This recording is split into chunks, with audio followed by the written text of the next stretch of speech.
we are a part of China. We have always been a part of China, and we are all Chinese people.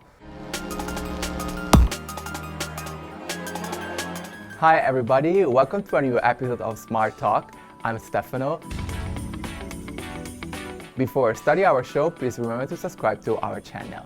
Today we will discuss once again about self-identification issue in Hong Kong, and I'm very honored to have with me three guests. They are Keybros, young YouTubers. Hey guys, it's Keybros. And also we have Tom, a fresh graduate from HKU. Hi guys, I'm Tom and I'm a fresh graduate from Hong Kong U. How do you think, guys, you are different from the other Hong Kong youngsters? Well, I think one thing we are quite different is we do have a kind of global mindset. So because we grew up obviously in a partially local school, all right? And then we have exposure to traditional Hong Kong culture, so we know a lot.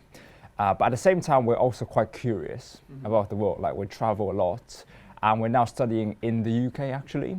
So I think this actually opens many new doors for us. Does lead to exclusion from your Hong Kong peers? I think at times we would feel that we feel quite alienated from our peers, especially when we were back in our high school. Sometimes we would feel that we would think differently to our classmates. But I think that's actually fine because we take a more global approach. So for example, when we're in the UK, we don't just go and talk to Hong Kong people or Chinese people. We go and try to talk to Europeans, Americans. You don't have to constrain yourself to Hong Kong. And what is liberal studies in Hong Kong, and what is the pros and cons? So we studied liberal studies in junior high school. So we only studied it for 3 years because eventually we didn't follow the local curriculum. But the feeling that I gathered from those 3 years of study is that liberal studies in Hong Kong is very much focused on memorization. For example, in our school, the teacher simply gave us sheets, right? Yeah. Sheets of answers, and they'll say something like, just memorize these things and then recite them in the exam and you'll be fine. So I think in a way it would be more apt to say liberal studies in Hong Kong is actually illiberal because you're just listening to what the teacher has to say, and then you get basically brainwashed, and then you fail to be equipped with the necessary tools or resources. And to have a critical thinking. Right, exactly, yes. So Tom, you are originally from mainland China. Right, Which yeah. city? I'm from Foshan of Guangdong Province, Basan. Okay. And yeah, so I can also speak Cantonese. Okay, as well, perfect. yeah.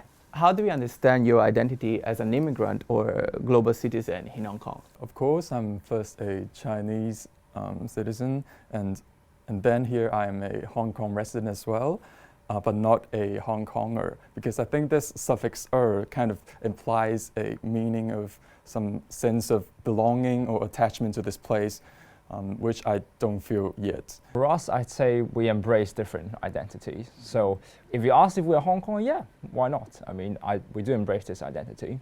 But at the same time, we also have other identities as well. For example, yeah, we're ethnically Chinese. For me, because my family grew up in Wales, I also consider myself as partially Welsh.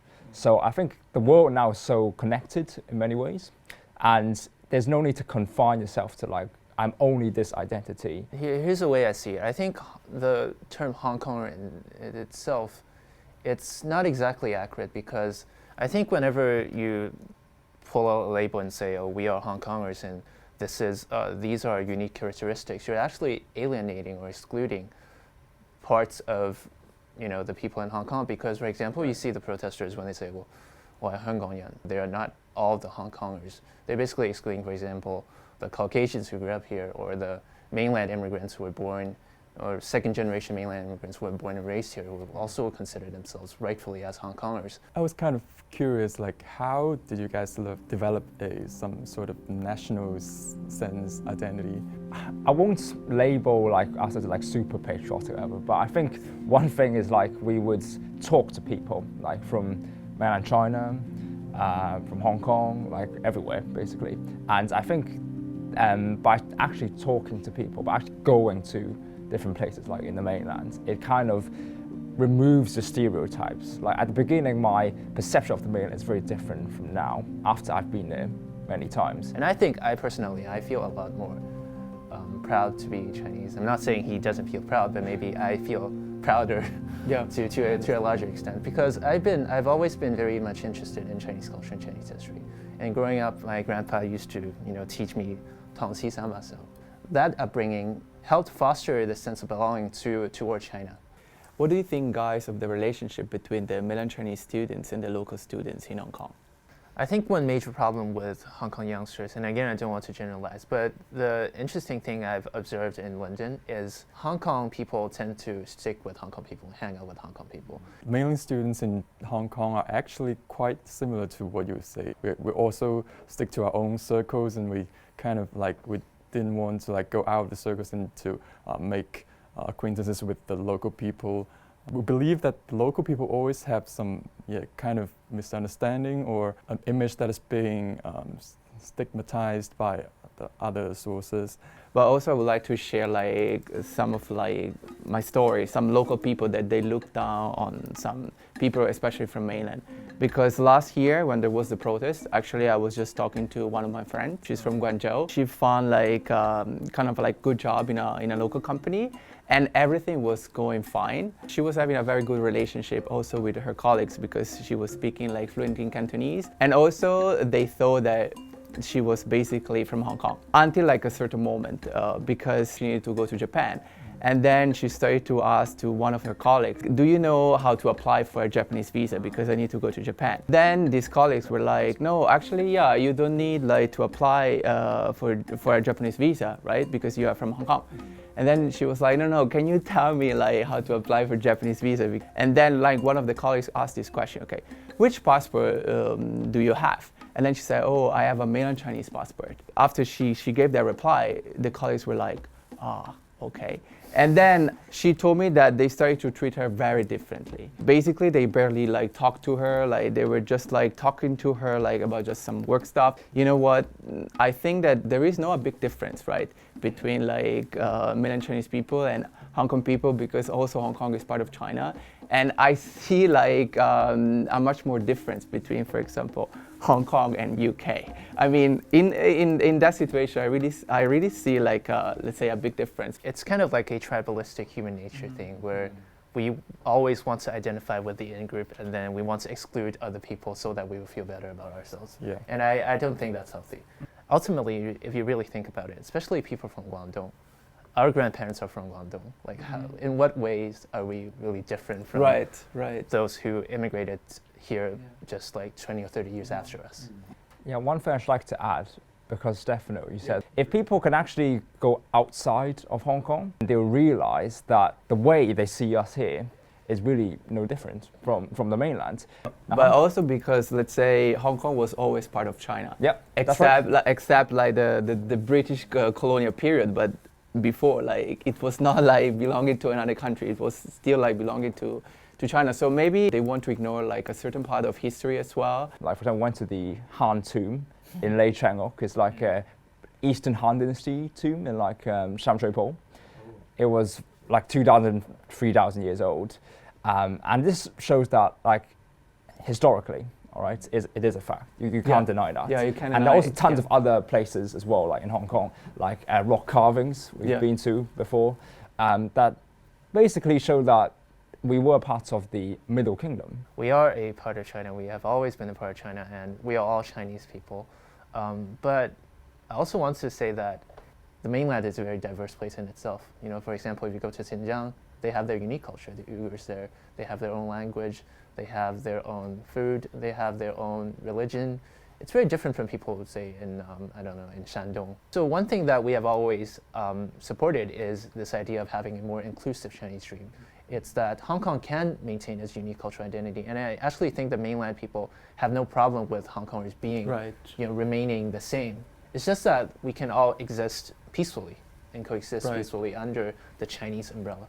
And Tom, do you feel now integrated in the Hong Kong society? In fact, not really. Although I speak Cantonese, but you know, we have different like friend circles, we have different popular cultures, and we use different social media. That was a really important thing. In fact, many Hong Kong young people, they just kind of like follow the trend. They didn't actually know what was going on. They would just want to be a part of it, part of the group, so that they were seeing. So I think in Hong Kong, especially amongst the younger generation, when you don't necessarily have a strong opinion on something. You tend to take the most simple or politically correct approach, which is to say, yeah, I guess I'll just go with the flow and I'll agree with whatever the majority says. I think it's a counterproductive thing that people have just decided to go with the flow, because I think that's actually anti the Hong Konger identity. We have lots of classmates who might share a similar opinion to us, but it's just that they've never had a loud voice in public that they can latch onto and say, oh, I agree with this person, I support this person. Because if no one dares to speak out, then no one will speak out. Someone has to take the lead.